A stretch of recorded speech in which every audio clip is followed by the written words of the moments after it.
ay nit yoo xam ne suñu waxee nga xeeb leen suñu ubbee seen gémmiñ dañuy wax loo xam ne dangay am kersa ñu nekk sa représentant en tant que élu de la nation yal nañu yàlla musal si yooyu xeetu député et je le dis en toute responsabilité di ko assumer ñaanuma woon président Ousmane Sonko dem fa te maa ngi ñaan yàlla bis bu demee bay am assemblée bi nga xam ne dana jàkkaarloog ñoom pour wax ak ñoom mu wax ak ñoom ñu mën a am dégg-dégg tontu avec des arguments ba sénégalais yi nga xam ne tey ñooñu fal wóoluñu mën a dégg comprendre mais débat yoo xam ne c'est des débats de bas étage des débats de rue sénégalais ñoo ci sonn ñoo ci doyal. Le président Bassirou Diomaye def na discours l'homme qui se dit le plus populaire Ousmane Sonko aussi def na discours mais telewul xale yi ba tey ñu ngi dugg ci biir gaal gi di immigrer le patriotisme est fort le projet également il est là mais finalement est-ce que ndaw ñi duñu toog di laaj mais waa Pastef yéen li ngeen diggee woon ak askan wi bi ngeen faloog léegi lan moo tax boobu ba léegi ñuy gis vague de départ yi di gën a bëri malgré les discours yi nga xam ne président Diomaye def na ko ak kii di premier ministre Ousmane Sonko. C'est vrai, c'est regrettable hein, parce que li nga xam ne dafa am kenn mënu ko ñee parce que ça existe mais gis nga niveau de désespoir bi amoon dafa profond ba nga xam ne xale yi nga xaarloo leen lu yàgg c'est très compliqué. maanaam da nga bëgg a wax ne jiitu na seen fal. jiitu na suñu fal benn. kon ñan la régime bi passé. c'est structurel. lan mooy gis-gis bi mën a changer Sénégal. te nan lañ ko bëgg a defee. mooy le fameux projet. yéen a ngi xuuxalaate rek. non seen président wax na ne dina gëstu def nañu inventaire premier ministre Ousmane Sonko ne on a trouvé un état en ruine dellu si waat wax ne léegi dossier yi commencé génn interdiction de territoire bi nga xamante ne am na fii ku bëgg a génn ngeen ko du ngeen génn dëkk bi yéen tamit baa du dictature ngeen bëgg a amee ci réew mi. ku géré woon nag alalu sénégalais yi ñu war a rendre compte. mu am ñu génn dem. yaa ma gën a xam am na ñu fi nekkul Mame Mbaye Niang maa ngi koy nuyu au passage il paraît qu'il est au Canada nekk na dëkk bu sedd.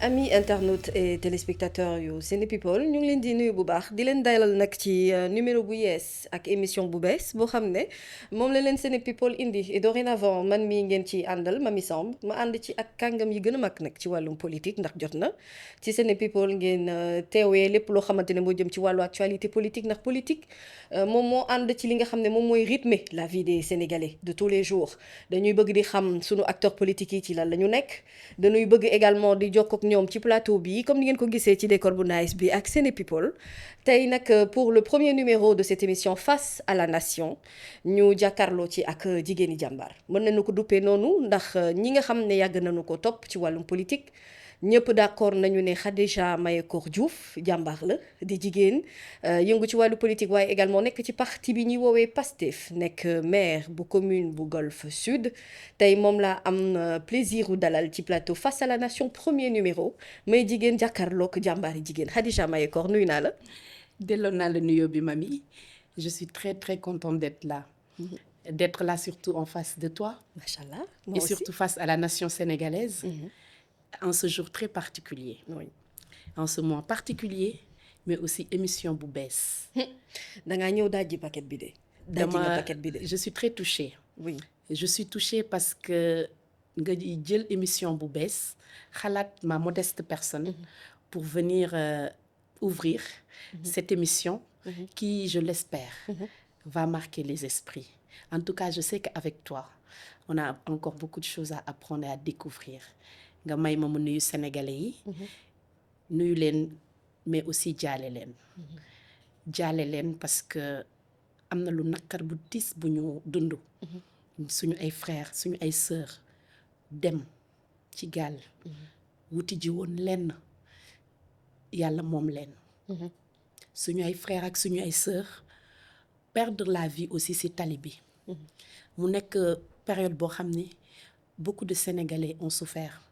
ñu ngi jaale Sénégal yépp di jaale d'abord son excellence Bassirou Diomaye Diakhar Faye le premier ministre di jaale Mbour mais ak képp ku nga xam ni jeune nga ndaw nga am ci mbokk nga am ci xame nga am yéene dem ñu leen di wax toog leen Sénégal danañ ko defar ba ku ci nekk gis ci boppam waaw le message est fort de Khadija Mayekor et c'est vrai que sax mi nga sama laaj ndax tàmbali nañu émission ci contexte bi nga xam ne mën nañu wax ne Sénégal fu mu nekk ni tout le pays est endeuillé ndax dañoo jugee ci ay nombre de décès yu takku ñu gis sunu président de la République Bassirou Diomaye Diakhar Faye dem Mbour def fa discours bu am solo waxtaan également ak jeunesse su sénégalaise bi mais justement vous en tant que femme politique nekk ci Pastef également di ci yëngu boobu ba tey que dites-vous lan ngay tontu ñi nga xam ne dañoo jàpp ne xale yi bu ñu continuer di dem ci géej gi c'est parce que justement yaakaar bi ñu amoon ci yéen amatuñ ko dafa yàqeeku xamuñu ko dafa sàkkeeku ni ko wolof di waxee. Non, je ne pense pas que ce soit le cas. Soo xoolee bu baax ceux qui le disent c'est les politiques entre parenthèses je dirais mais man li ma jàpp tey mooy yaakaar mënagul tas. Au contraire et ñu ngi ñaan yàlla fan yi ñu jubloo d'ailleurs li xew tey dissolution Assemblée nationale nous avons une échéance qui arrive te xam naa ne buñ ca yeggee danañ xam ni sénégalais yi seen niveau de confiance par rapport au président de la République dara wàññeeku ci bu yokkul li may wax rek tey mooy ñun yàlla daf ñu jox réew mi jox ko son excellence Bassirou Diomaye Diakhar Faye son premier ministre suñu coalition mais surtout suñu parti PASTEF si conditions yu métti conditions yu exécrables su ma ko mënee wax ñu hérité dëkk en lambeaux mais avec un projet politique très clair un projet pour un Sénégal nouveau et prospère ñu nar a bâtir un Sénégal bu nga xam ne ku ci nekk lang ci moom danga ko jot un Sénégal juste ak Sénégal boo xam ne ay doomu Sénégal ñooy liggéey pour se développer ko te bu ñu waxee loolu dañuy wax un programme qui part de la base avec toutes les communautés moo xam ndaw la moo xam góor la moo xam jigéen la moo xam ki jàng moo xam ki jàngul ku ci nekk da nga gis sa bopp ci projet bi ñu porté ñun dañu porté d'abord un projet bu nga xam ne c'était une révolution c'est une révolution loolu laay wax une révolution boo xam ne jaratul ñuy nettali sénégalais yi fan la ñu jaar en 3 ans pour arriver à déboulonner un système qui est là depuis plus de 60 ans en 3 ans voire même 10 ans je dirais un parti qu'on disait jeune un parti bu ñu doon wax fanatique un parti bi nga xam ne à sa tête un leader charismatique a installé des maires a installé des députés et a installé un président de la République avec benn engagement kese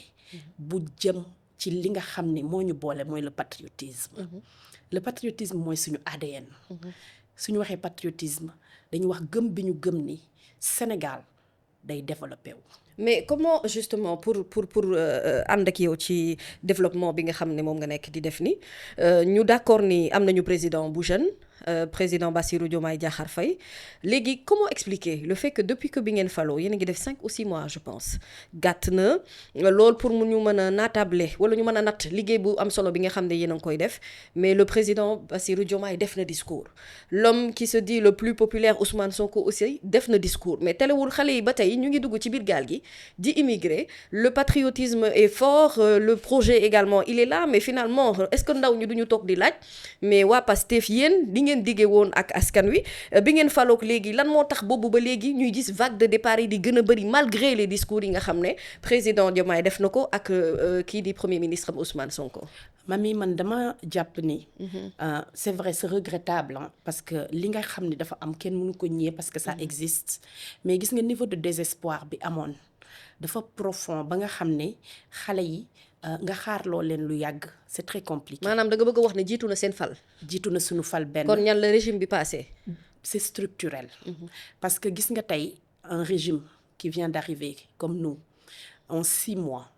Ce qui est sûr et certain avec liñ fi fekk avec projection bi ñu bëgg a def teg lu wóor teg loo xam ne du tâtonner teg loo xam ne c'est pas dans la précipitation qu'on le fera parce que boo bëggee changer dafa am un temps de latence un temps d'étude mais temps boo xam ne li nga xam ne moom nga bëgg a def da nga koy càmbaraat bu baax mais surtout nga adapté ko par rapport ak la nga fa fekk c'est-à-dire tey ñun dañu am un projet de mandat boo xam ne bi ñuy uti dañ ko xaatim pour les Sénégalais ñu jox ñu wóolu ñu ñu egsi war a agrégé waat ce projet adapté ko par rapport à la réalité de gouvernance par rapport aux différents secteurs boo jëlee éducation boo jëlee emploi des jeunes boo jëlee finance boo jëlee lépp li nga xam ne mooy territoire yi mais boo jëlee aussi lépp li nga xam ne mooy suñu ay agriculture ak suñu secteur productif ak lépp li nga xam ne rek mooy li nga xam ne moo war a nekk le pilier de notre projet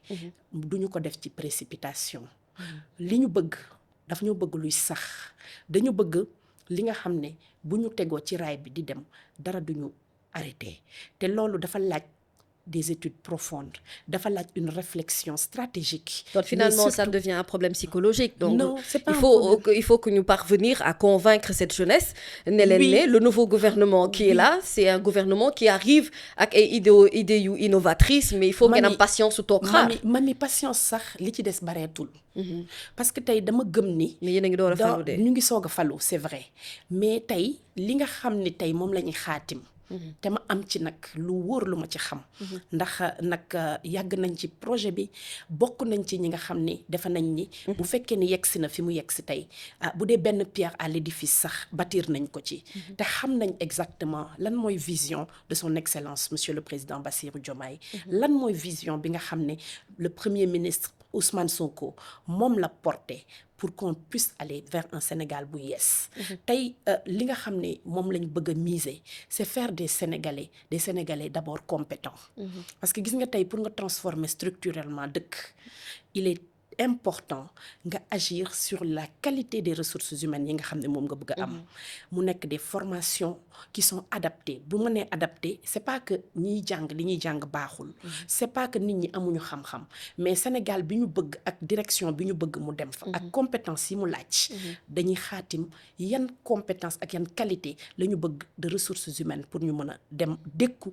développement bi ñu bëgg soo jógee ci loolu tey bu ñu waxee agriculture wax le secteur primaire mooy partie yi nga xam ne dëkk boo gis muy développé wu d'abord day asseoir son développement sur la base du secteur primaire secteur primaire tey ñaata xale la mën employer mais est-ce que xam nga ni y a énormément de gap maanaam de différence entre métiers yi nga xam ne tey dañ ko war a am dans ces secteurs primaires ak compétences yi nga xam ne tey foofu la Sénégalais yi toll kon loolu dafay wane ni rek il y aura un processus boo xam ne dañ ciy inscrire pour mën a d'abord outiller suñu ndaw ñi outiller suñu jigéen ñi mais aussi travailler ci secteurs yi nga xam ne Sénégalais yi foofu la ñu war a jëm pour que ñu mën a produire li nga xam ne moom la ñu soxla je l'espère bu ñu jógee ci loolu suñu jógee ci loolu mu am une phase boo xam ne c'est aussi important et cette phase aussi est essentielle pour que ñu mën a wax développement c'est la phase d'industrialisation bu ñu waxee industrialisation de la même manière si métiers primaires yi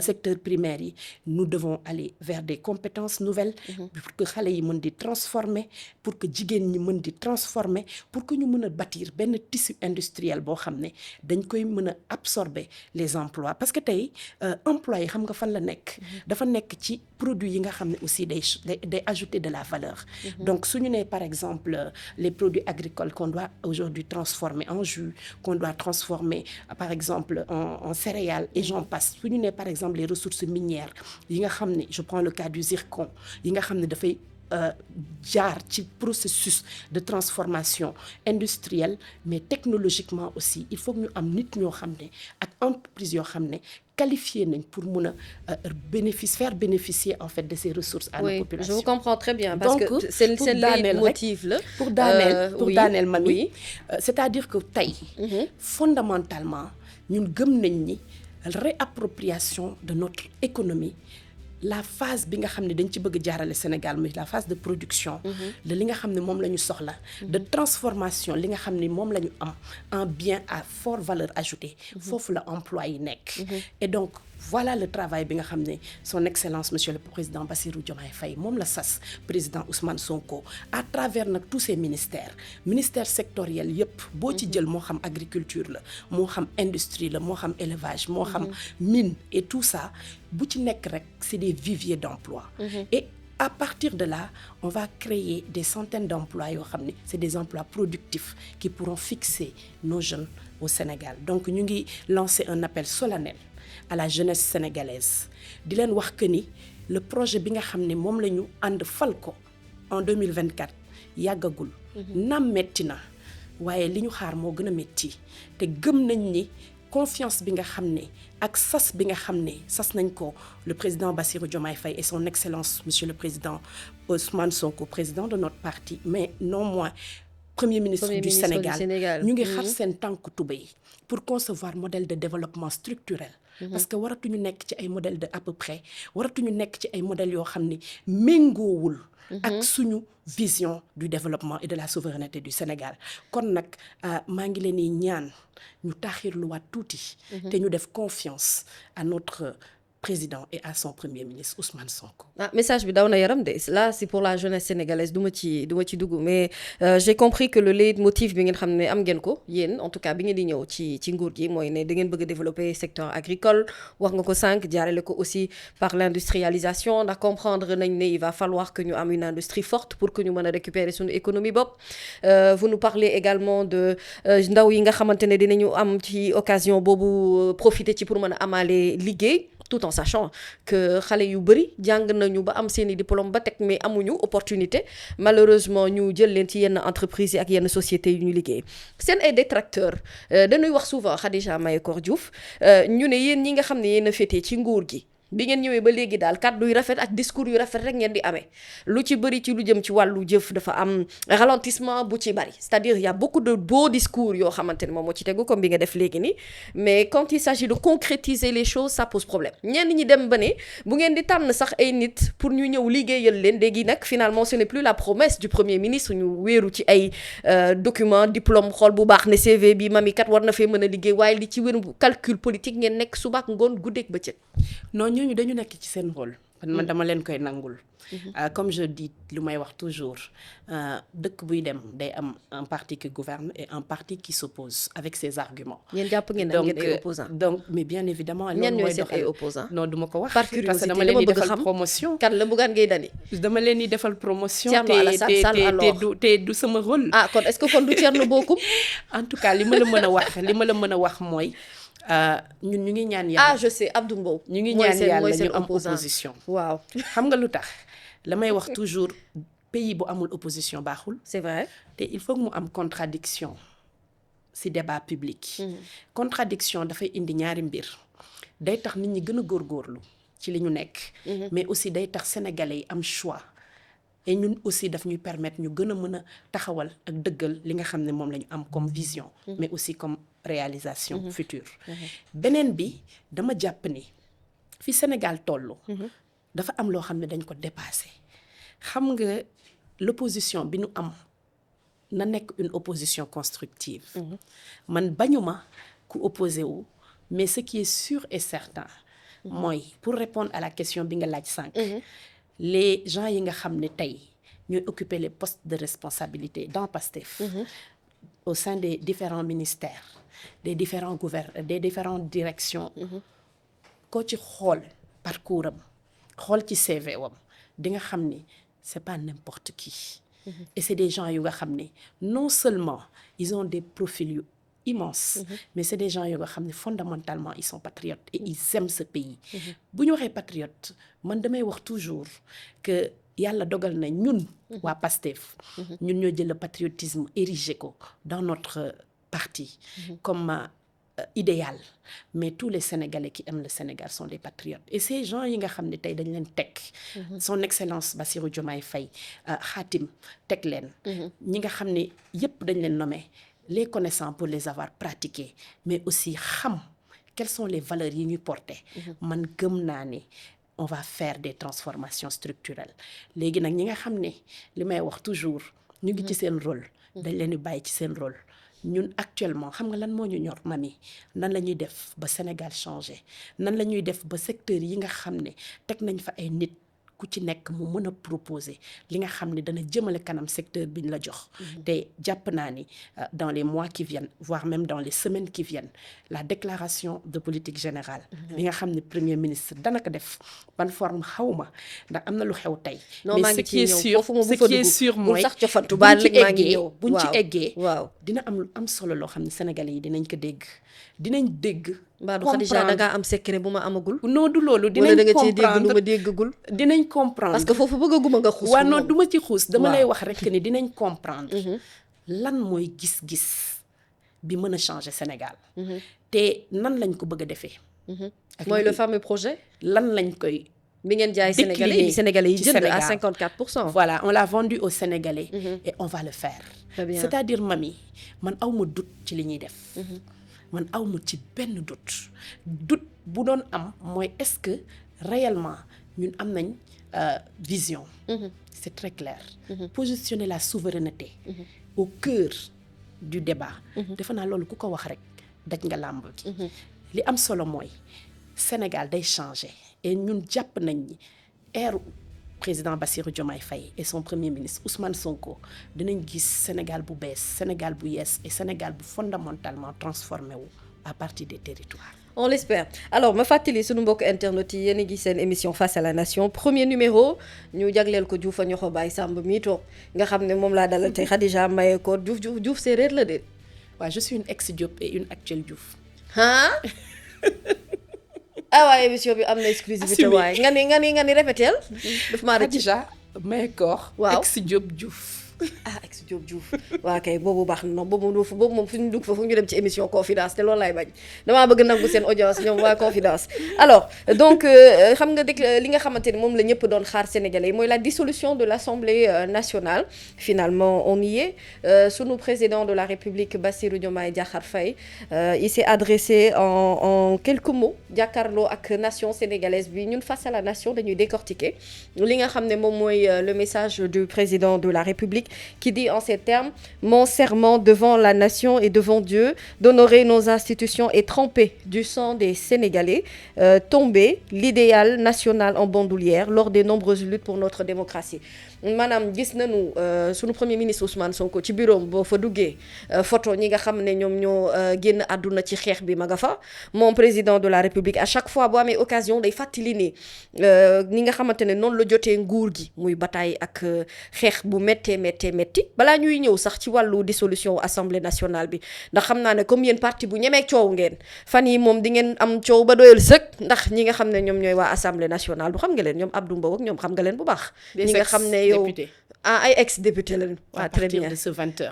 waaw moom kay xam naa ne fu mu nekk nii am na si ñoo xam ne il faut ñu uti liggéey ma bàyyi la nga dugal ko parce que mosuñu woon liggéey dañuy chômer du ma ne dañuy chômer de waaye il faut ñu uti lu ñu def ndax toog muy dox day jeex.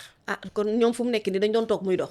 xaw ma de en tout cas am na ci ñoo xam ne ñu ngi leen di ñaanal yàlla ñu amoon ay compétences à mettre sur le marché comme ñëpp suñ ko amee. xayrun suñ ko xamul. mais yow comme que dangaa bëgg ñu dugg rek ci dissolution kii bi li nga xam ne moom mooy assemblée nationale kon nanu ko tàmbale finalement askanu Sénégal ñu ci bëri ñu ngi doon xaar loolu nag mais dafa mel ni président Bassirou Diomaye Diakhar Faye ak Ousmane Sonko dafa am benn jeu bu ñuy joué bu ma comprendreul gars yi nee nañu am pexem politique la wala am muus la dañoo dégg ci fan yi passé avant dissolution bi ñu wax ne assemblée nationale jàpp nañu seen date pour déclaration de politique générale muy le 13. ñenn ci ay député dee ñu sax ci nopp ni président Bassirou Diomaye moo leen wax ne leen ne jàpp leen date boobee ndax man du ma dissoudre assemblée nationale bu ma ñëwee mu ñëw finalement mu jël assemblée nationale ba tas ko tasar xam naa ñay xataraayu danañ bari waaye pour nga expliquer ñu rek stratégie politique bi nga xam ne moom le président Diomaye di demee Ousmane Sonko di ko ci accompagner mu mel ni lu mu bëgg a def rek moom mooy jiitu ci kaddu gi jëf ji door ci topp ñu bëri nag apprécier wuñu à sa juste valeur cette façon de gérer notre pays parce que lu nu tàmmu te gis la finalement ce président qui il est. Le président il préside, n'est-ce pas?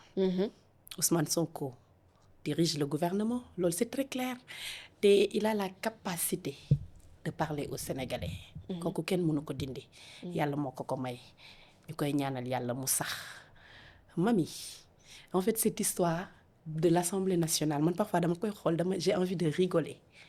lu tax parce que dama xool les derniers rebondissements ci histoire motion de censure déclaration de politique générale et j'en passe et surtout débat bi nga xam ne toujours dañ ko bëgg a yóbbu ci politique parce que dañu jël Assemblée nationale au lieu que ñu def ko un lieu bu nga xam ne c'est pour les Sénégalais ñu fay waxtaanee ay problèmes yi nga xam ne moo soxal Sénégalais yi dañ ko bëgg a def un combat politique maanaam un président qui est élu qui n'a pas la majorité à l'Assemblée nationale mais comme des gens civilisés suñu amee loo xam ne war nañ ko discuter war nañ ko mën a discuter dans l'intérêt des Sénégalais pas dans l'intérêt d'un parti politique ou autre et donc malheureusement je dirais pour eux et je suis très contente xam nga lu tax ma kontaan Mamy man Khadija Mahécor et ça je le dis en toute responsabilité et ça n'engage que moi man maa bëggul woon le président Ousmane Sonko di dem Assemblée nationale monsieur le Premier ministre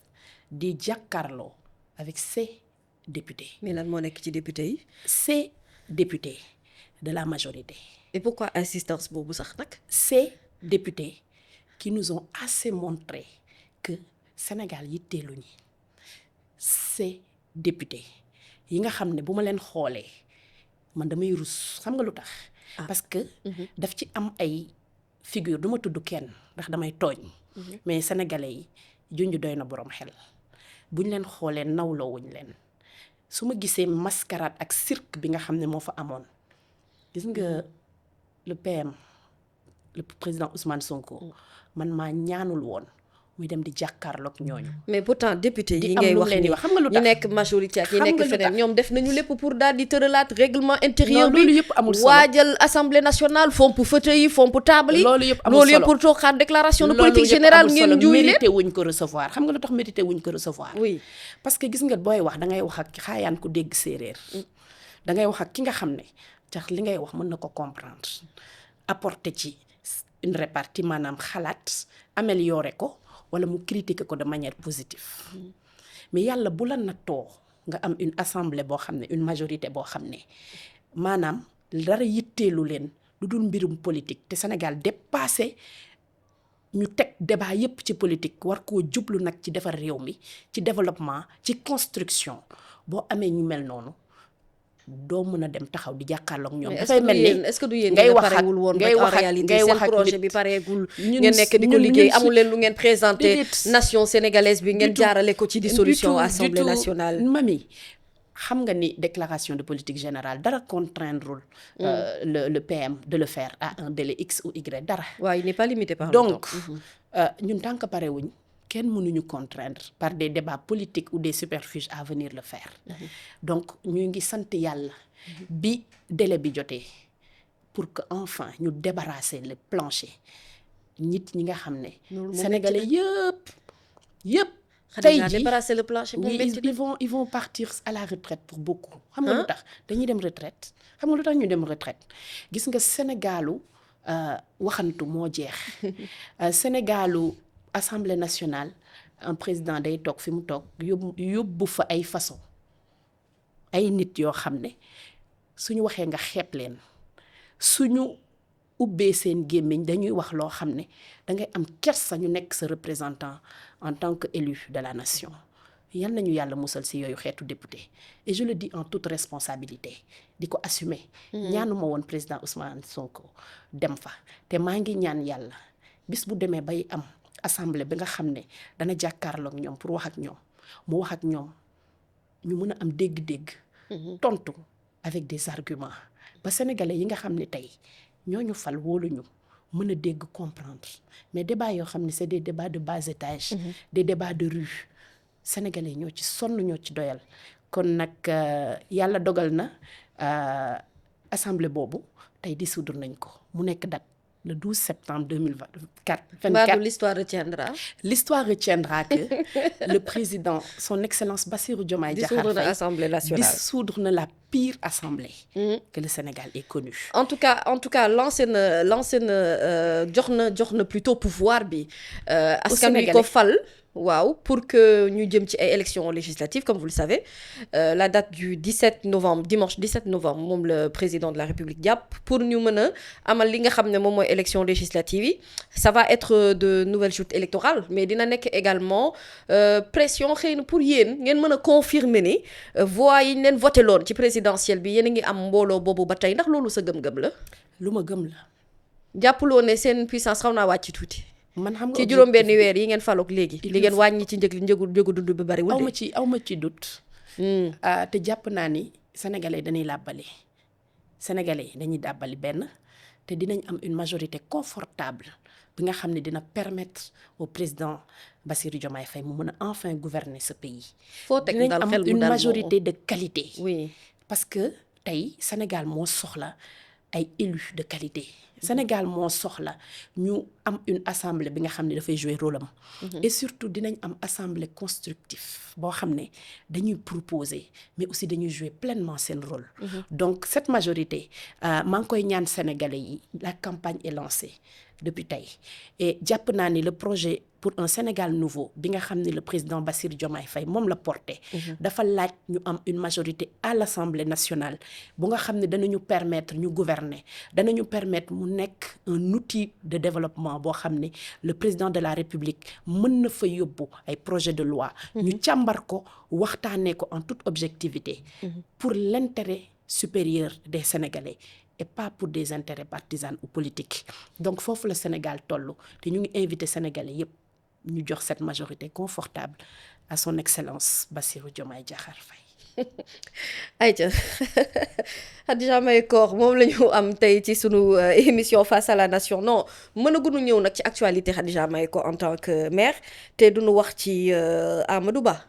Amadou Ba gis ngeen ni yaa ngi reetaan de Amadou Ba yéen a ngi koy xeeb de te yéen a ngi xeeb ndaanaan loo xamante ne ci élection yi moo toppoon rëkk yéen moo sosoon rëkk ci seen ginnaaw yéen Amadou Ba mu ngi waajal créer partem gis nga ndaje bu mag bi nga xam ne daje na ko mbooloo mu bari moo ñëw wuyu si ko wax dëgg yàlla ñu sol seen i sifflet sol seen i mbiip di yuuxu ak di tàccu pour wax leen ne yéen waa Pastef ngeen waajal seen bopp ndax moom Amadou Ba il arrive finalement c'est un adversaire de taille boo xam ne ku jara suuraale la Khadija Mahécor. waa Benno ñoo koy sóor de pas ñun. lu tax du ngeen ko sóoraale. il a le droit de s'opposer. oui na dem pêcher ji fi mu war a pêcher rek c'est ñoomi neen la.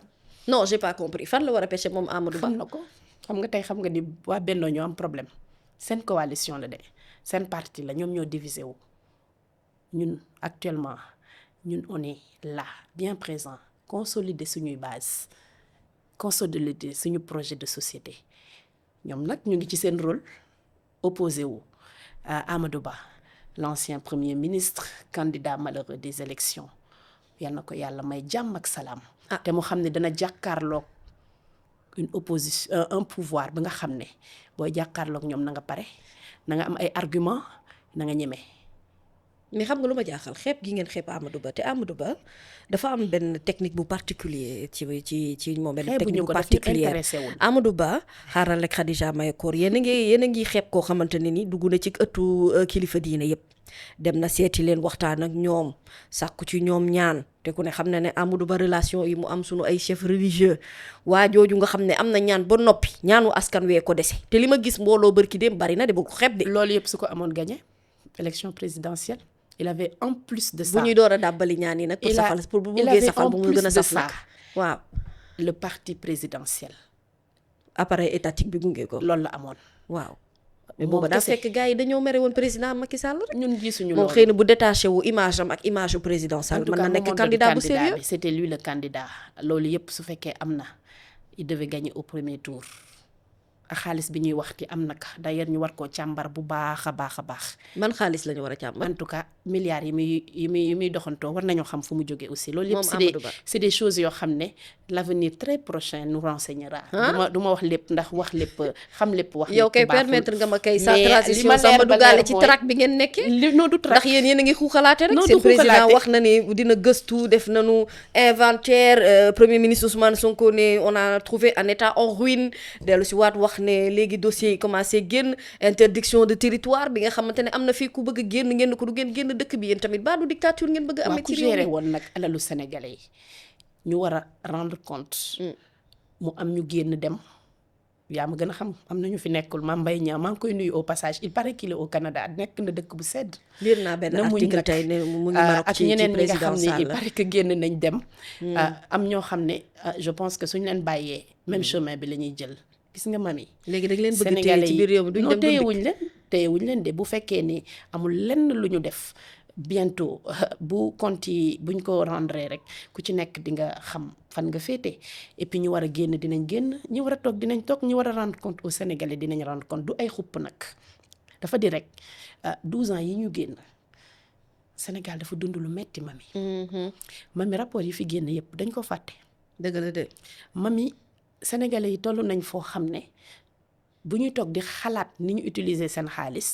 yow boo koy xalaat sax da ngay am envie rek def loo xam ne dafa jéggi dayoo. non rapport yi moom wax nañ ci indi lu leer. et puis la question sur le foncier aussi. le foncier. yu bari découvrir lañ ko fii littoral bi ma dëkk. yoo xam ne loxo dar na gémmiñ tey quand je vois le littoral fi ma dëkk. oui à Guédiawaye mais caxatee gi ñu ko caxatee parce que tout simplement dans ce pays à un moment nit ñi dañu amoon ay position yoo xam ne daf leen doon permettre ñu outrepasser seen ay prérogatives. def lu leen neex.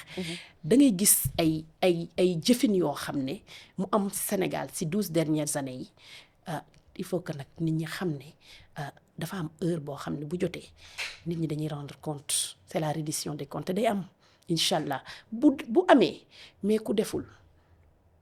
ngalla waay kenn du la topp. mais justement reddition des comptes boobu kañ nga yaakaar ne ci lay war a tàmbali parce que vraiment def nañ fi ay assises de la justice changé nañu fi également tout ce qui est magistrature ak yeneen yu ci topp on a vu déplacement yi ci am dig sax dem nañu ba changer section de recherche defar PJF lépp taxaw na dara desul lu ñu jublu ci reddition des comptes finalement kilifa kenn du ko jiitu ci li mu moom. waaye dafa tàmbali yéex di bàyyi ngeen ne askan wi fu mu nekk nanoo yàkkam ci loolu. yéexul xam nga lu tax. li ñuy wax toujours le temps de la justice n'est pas le temps des hommes. te xam nga ñun dafa am principe bu ñu taxaw mu nekk aussi des valeurs yoo xam ne dañ ko subiroon. des contre-coups valeurs yooyu dañ ko subiroon mooy une justice boo xam ne dañ koy instrumentaliser. à des fins politiques. ñun du ñu doxalee noonu tey justice dina def li mu war a def. en temps et en heure. et je sais que le président de la République yoonam du ci nekk. li am ba am mooy rapport yaa ngi fi depuis 6 mois audit yi ñu ngi fi Cour des comptes ak ñëpp ñi nga xam ne c'est des instruments de contrôle ñu ngi càmbar xam war a joxe seen ay rapport pour mën a xam exactement mal bi fan la yem parce que le mal est profond. Mami, le mal est profond. Lorsque les gens disent que nous avons une opposition milliardaire capable de tout. Mais c'est parce que c'est réellement le cas. Mais justement, waru leen ragal opposition bu fekkee c'est des milliardaires. C'est des gens qui sont capables de tout. Et tout en sachant que ba léegi lu nu raxas bale Diomaye bi am na yu des parce que ñeneen ñu ces anciens du système ba léegi ñoo nekk ci sunu ay administration ñoo nekk ci sunu ay ministères ñooy doxal ak yeneen yu ni mel. Est-ce que aujourd'hui finalement yéen jotul sax ngeen posé wu la question de la question de l'entourage. xam nga lu tax ñu ciy taxaw. Oui. Parce que c'est une question boo xam ne sénégalais yu bari dañ koy posé wu. Je vais donner une réponse. Parallélisme des formes laay def. On y va. Mami, man par exemple, dama lay jox sama cas. Quand je suis arrivée maire, moi j'ai trouvé une administration municipale. Est-ce que, parce que da nga egsi, tu balayes tout le monde, des gens yu nga xam ne fala nga leen fekk ñu am ay contrat en bonne et due forme. Quel que soit nag le type de contrat ak nañ fa duggee fekk nga leen fa. Boo demee tey dans les ministères, nga dem dans les projets, nga dem dans les directions. Mu am des gens yoo xam ne ils sont de la fonction publique dugg nekk à des postes yoo xam ne légalement lañ leen dugal ci corps des fonctionnaires ñu positionné wu foofu est-ce que da ngay egsi en tant que président nga ne ñii dama leen di jël balayer leen tu n'as pas le droit nous l'interdit gis nga lépp lu ñuy def ñu ngi ñaan yàlla teg ko ci dëgg parce que gis nga nit soo xeexee dara ba yàlla may la li nga bëgg am na loo xam ne man de je ne souhaite pas à ce que suñu parti di doxalee noonu je ne souhaite pas à ce que suñu autorité yi nga xam ne tey ñoom lañ fal ñu leen di pousser pour que ñu def loo xam ne dinañu xeeb. gis nga nit booy bañ dara nañ ci jiitu te jàpp naa ni les gens qui doivent occuper les postes de responsabilité dinañ ko occuper mais aussi ñi nga xam ne war nañoo accompagner parce que ça aussi je l'assume et c'est très man c'est ma croyance profonde que on gouverne avec des compétences ñi nga xam ne am nañ compétences yi nga xam ne mën na permettre ñu porter un projet pour un Sénégal nouveau ils seront positionnés à des stations yoo xam ne dinañu ko permettre aussi bien au niveau stratégique au niveau opérationnel parce que pour faire un pays il y a du tout et donc ñaanuma yàlla ñun li ñu xeex ba yegsi ñu répliquer les mêmes tares le moment venu s'il y a des postes yoo xam ne peut-être contrat la wala dara jeex na mais peut-être qu'on ne va pas le renouveler on ne sait jamais mais il faut trouver les voies légales pour faire li nga bëgg a def mais pas tordre le droit ou faire des recrutements massifs pour simplement satisfaire une clientèle politique.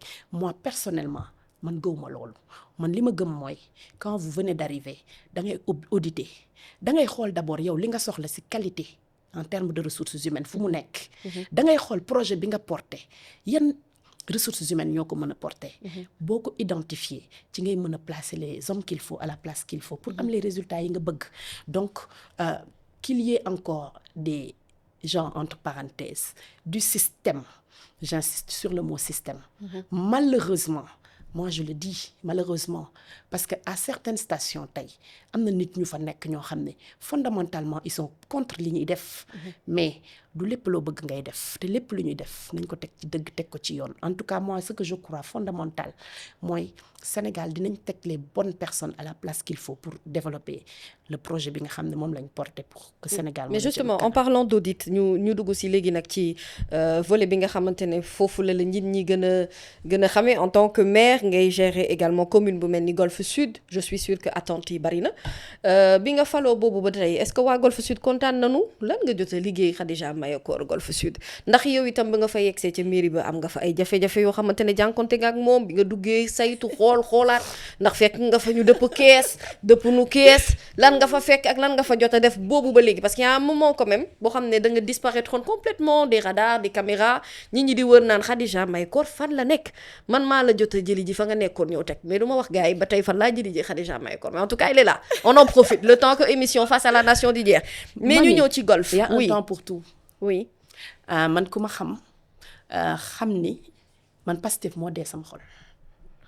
man je suis fondamentalement convaincue de ce que nous faisons. et particulièrement moi de ce que je fais dans la commune bi nga xam ne yàlla tey man la jox ma servir leen. au passage may nuyu tous les citoyens de Golf les Golfois et les Golfoises et tous ceux qui habitent Guédiawaye et la banlieue. yàlla may ñu man dama koy wax toujours chance.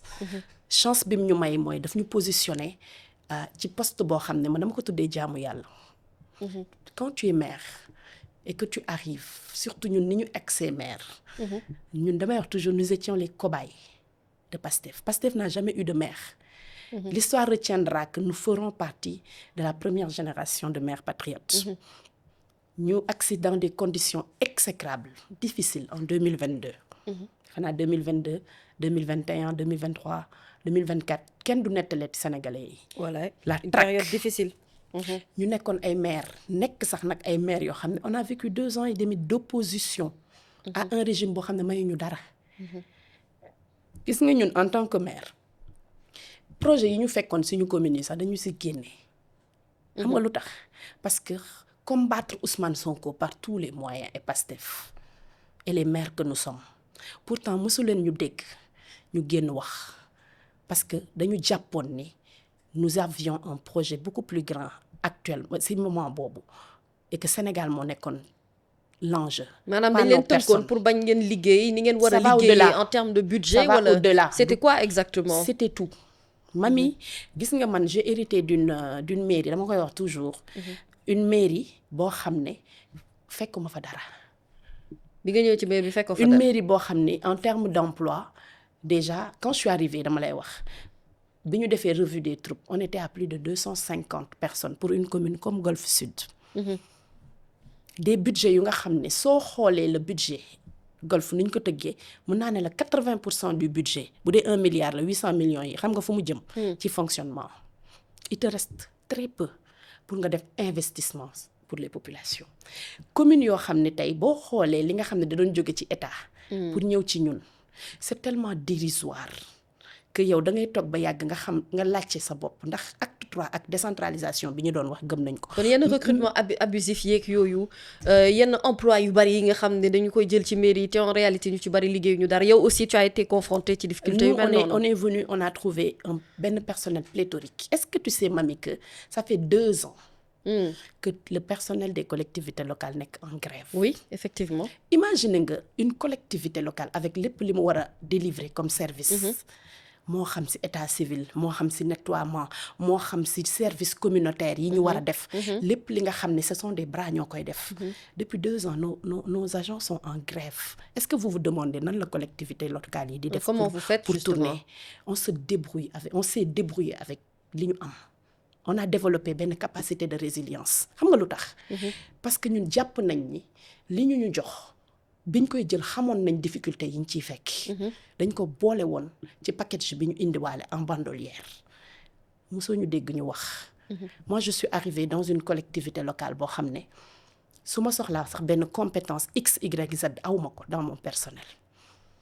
Est-ce que xam nga lan la collectivité yi locale di dund collectivité locale yi mooy fi nga xam ne les maires dañu doon jël sama doomu diw xaritu diw nangam sangam quelle que soit compétence bu mu am l'essentiel c'est que c'est un personnel politique il faut les mettre ñun ñu ñëw ak vision bu bees vision bi nga xam ne maanaam clientélisme politique non ñun dañu jàpp ni li ñuy def ci territoire yi dafa nekk lu am solo parce que kenn mënu réfléchir le développement du Sénégal en sautant les territoires su ma waxee territoire c'est les départements c'est les villes c'est les communes te man yàlla daf ma may chance ma nekk ci commune bu stratégique mais surtout commune boo xam ne mu ko bëgg Mami je vais te raconter une histoire tu sais quand je suis arrivée dama yegg si fekk benn budget ma dem ci golfois yi ñu ne ma dañu bëgg pavage ma koy wax nag parce que duñu sëkk jëf dafa am loo xam ne da nga ko fay fekk sooy wax da ngay am honnêteté wax ko mu orienté woon ko vers le pavage c'est important et c'est une demande sociale que sénégalais yi dañ ko bëgg golfois yi bëgg ko pourquoi parce que dañu dëkk commune bu am suuf commune boo xam ne historiquement soo ko xoolee ci dune la toog suuf bi di dund ma ñëw def sama première sortie mes premières sorties ma dem ci école yi je suis rentrée ci yenn école yi ma ñibbi ci waat toog gérer c'est souvent prendre des décisions hostiles wala nga jël ay décisions yoo xam ne nit ñi mën nañ ko bañ a comprendre wala gis ma woo conseil municipal parce que le maire ne peut rien décider le maire exécute les décisions du conseil municipal ma ubbi fa débat bu mag ma ni leen si budget bi de investissement bi ma fi gis yépp dafa war a dem ci pavage ma projeté photo yi ma gis ci école yi ma gis ci poste de santé yi ma ni leen man Khadija Mahécor en tant que maire moi je demande l'autorisation au conseil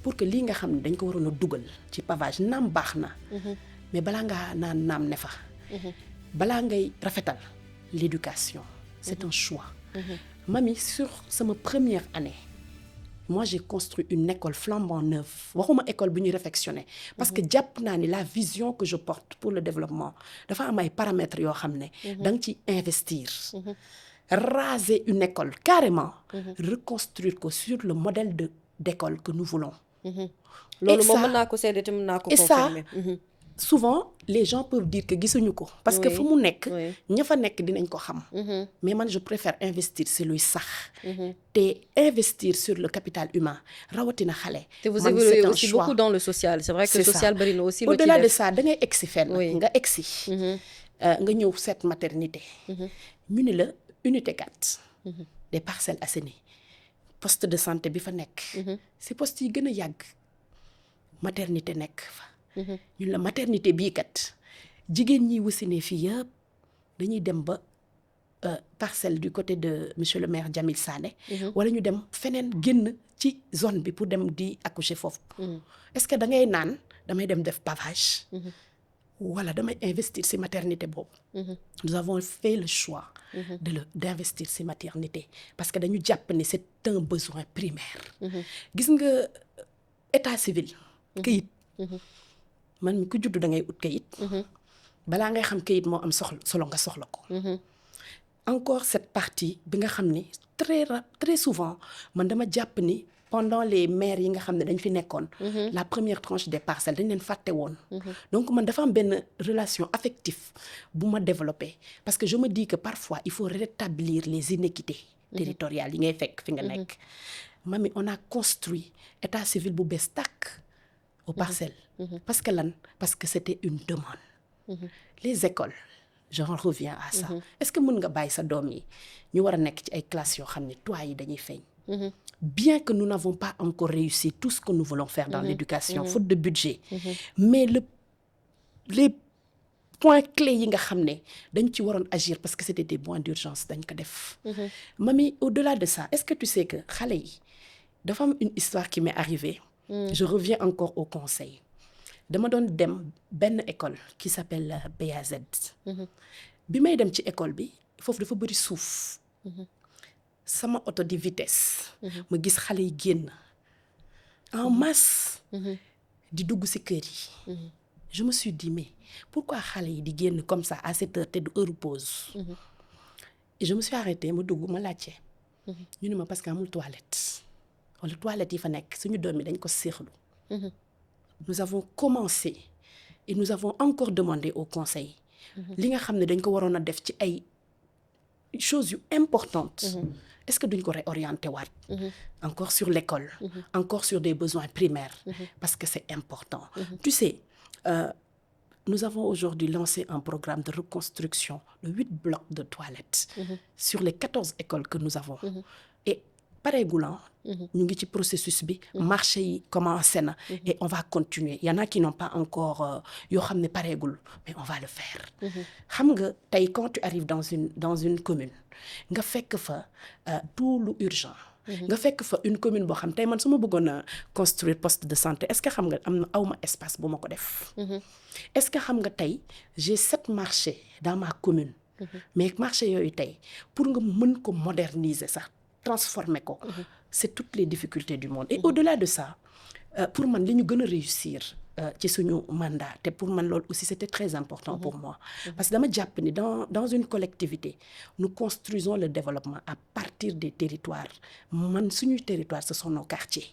ce sont nos populations mais c'est surtout toutes les composantes. et li nga xam ne dafa metti trop mooy dem jàkkaarloo ak sa ay population laaj leen. Nous avons misé sur la participation citoyenne. Nous avons fait tous les quartiers. waxtaan ak nit ñi parfois da ngay dem day métti. kon mën nañu wax ne maire bu jege askanam nga. waaw dañ ko bëgg. parce que dañu jàpp ni ki la fal. looy def pour moom da ngay dem laaj ko. secteurs yi bëri na. problème yi bari na. nga ñëw ci commune boo xam ne. fekkoo fa sax un plan de développement boo xam ne. réellement mën nga ci surtout si vous n'avez pas les moyens. sukkandiku avec la am na lu ma grève fa fekk mais li ma fa fekk les choses. li ma fa fekk ci plan de développement fekk naa ko fa d'accord. mais finalement noo def kon pour am fonds yi mu li la permettre nga liggéey li nga may wax ni yëpp. nous avons commencé à inverser le fonctionnement de notre collectivité xam nga boo amee collectivité locale. da nga am ay fonctionnement nga am investissement. En tant que maire tu as le choix. soo amee xaalis donte dërëm la. nga ne dama koy def ci fonctionnement. wala dama koy def ci investissement. ñun on a privilégié. autant que faire se peut investir sur le fonctionnement. tey boo demee au marché Serigne Mansour. marché bi ma yegsee pendant combien de mois. combien d'années toiture amuñu ko woon. mu nekk loo xam ne mënul continuer. on a dit que day xat day métti mais on va le faire nga dem ci marché encore. xam nga dundinu marché dafa am yu simple yoo xam ne parfois dañ koy fàtte. des toilettes. c'est vrai non pour ngay passé ngay passé et j'en passe c'est juste pour te dire man xaw ma lu ngeen di def ci seen régime bi waaye fexe leen mbedd yeeg koñ yi am ay toilettes publiques. mami gis nga loolu moom bu ci maire yi jàppee ñëpp jàpp ci rek dëkk bi dina xaw a tane. ñun gëm-gëm gi ñu am ni dañuy développer commune de Golf Sud. dañ ko teg ci xam-xam. parce que nag duñu n'importe qui. saabu du fóot boppam. mais on n'est pas arrivé par hasard fi ñu toog. yàlla leen yónni. missionnaire ngeen non du question missionnaire. wala ay baay faalu askan bi ak ay yaay faalu askan bi là je suis sur un autre registre. oui am nañ parcours.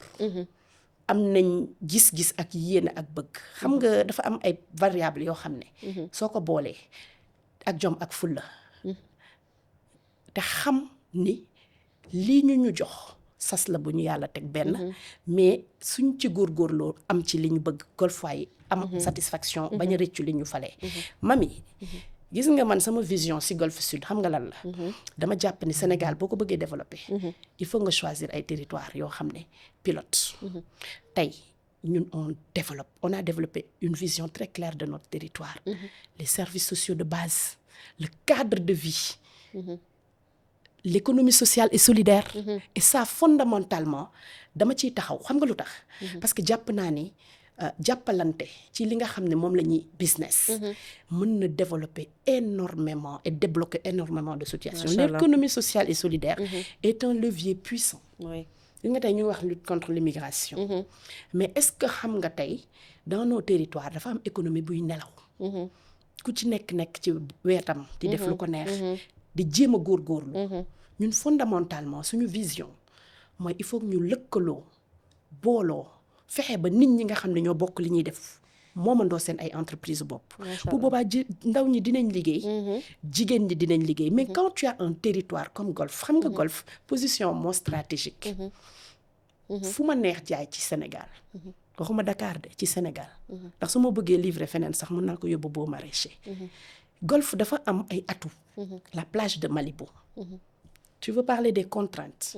Tu sais que ñun bi ñu ñëwee ba léegi dañoo am un plan pour aménager la plage de Malibu parce que tey c'est la plus belle plage de Dakar.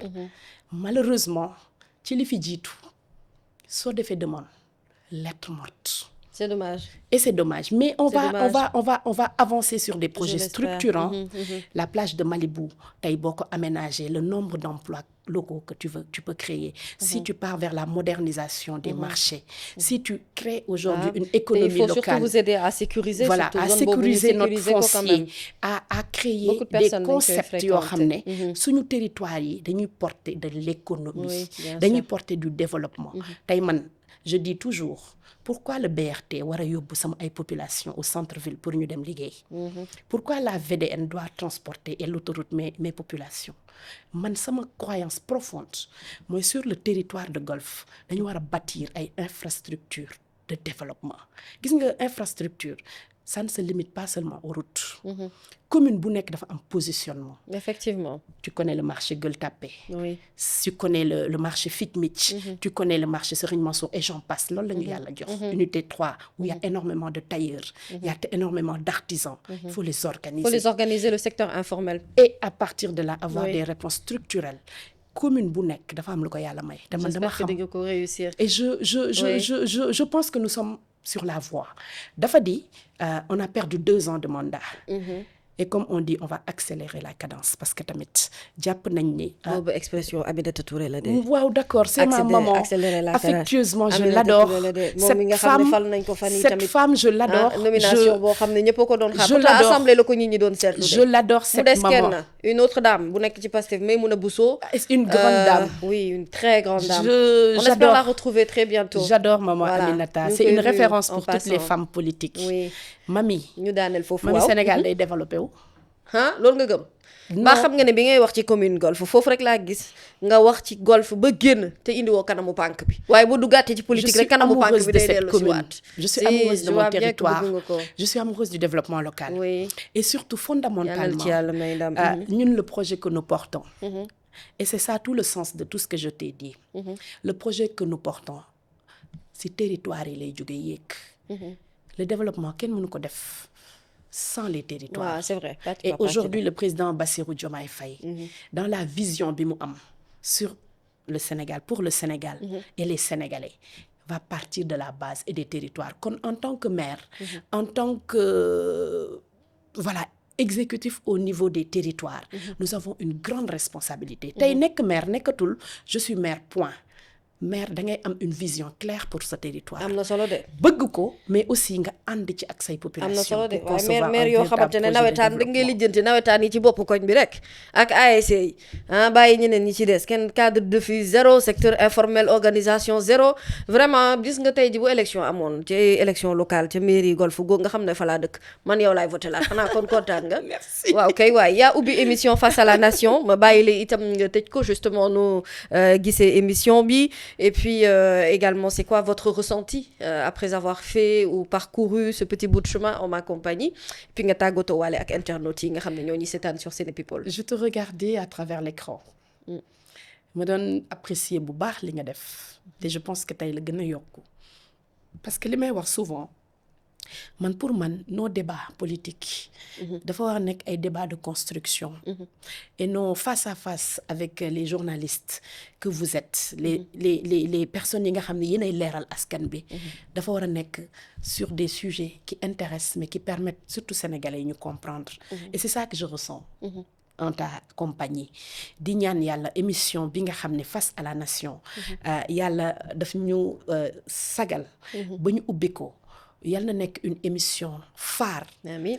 tey ñu ngi wax sénégalais yi c'est une grande dame qui est là qui s'engage pour leeralal sénégalais yi lépp li nga xam ne daf leen concerné ñu seetaan ko non seulement mais ñu interagir suñ ci amee ay suggestions ñu joxe ko dans le but de l'améliorer en tout cas kontaan naa trop ci ñëw bi ma fi ñëw di waxaat sénégalais yi encore une fois développement Sénégal ce n'est plus une option le développement de ce pays nekkatul choix c'est une obligation et nous le savons et nous l'avons compris ñun dañu décider consacrer nos vies notre vie à ce pays mënoon nañ nekk feneen Mami, on aurait pu être ailleurs mais on n'y est pas parce qu'à un moment de l'histoire d'une nation il faut qu'il y ait des gens qui se sacrifient c'est un sacrifice positif jàppee wuñ ko loo xam ne sas la dañ ko jàppee loo xam ne il faut que mu am ñu ko def donc ñu ngi ñaan yàlla li nga xam ne dénk nañ ko son excellence monsieur le président Bassirou Diomaye Faye avec le chef de son gouvernement monsieur le président Ousmane Sonko ak képp ku nga xam ne am nga yéene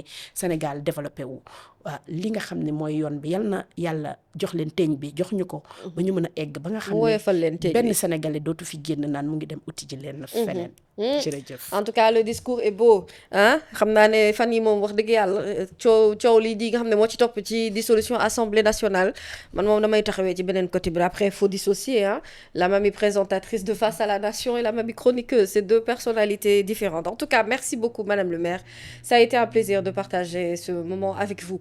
Gis nañu machallah générosité bi nga xam ne am na ko ci li nga xam ne foofu lay liggéey ci commune bu Golf, mais au-delà de tout cela la femme battante bi nga xam ne moom lañ leen présenté woon en début d'émission.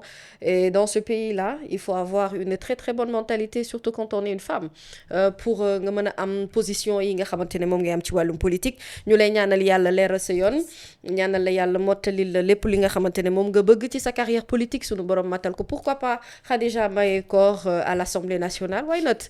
De toute façon la date est fixée pour le 17 novembre avec notre président de la République Bassirou Diomaye Diakhar Faye. Merci beaucoup donc à toute l'équipe technique, Youssouf notamment mi jàpp ci xarale gi ba mu sotti. Ñu gërëm itam bu baax Beautiful Penda bu Antelo xam naa dinañu bàyyi écritel numéro téléphone bi ci suuf et puis Ndeye Peta également pour les accessoires. C'était le premier numéro de Face à la Nation sur Sénépeople. On se donne rendez-vous dans quelques jours ak beneen invité ñu toog waxtaanee wàllum politique fii ci chaîne bu mag bi. Merci Mami. Merci à vous.